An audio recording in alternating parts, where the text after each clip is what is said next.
चंद्रपूर गडचिरोली जिल्ह्यामध्ये काँग्रेसला अत्यंत अनुकूल परिस्थिती आहे।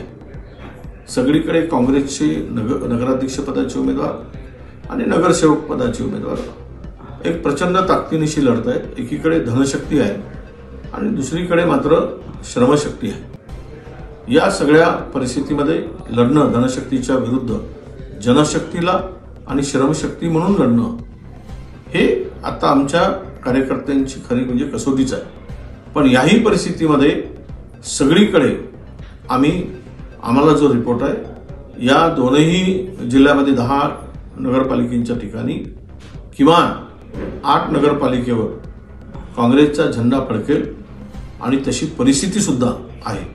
शेवटच्या 2 दिवसामध्ये पॉकेटमार जर झाला नाही, म्हणजे पॉकेटमारी नाही, पॉकेटचा मार्का झाला नाही। आता कोणी म्हणतात की 3000चं पॉकेट वाटणार, कोणत्या नगर परिषद म्हणतात की 5000चं पॉकेट वाटणार, तर गडचिरोलीमध्ये म्हटलं जातं की 5000 रुपयाचं पॉकेट होईल।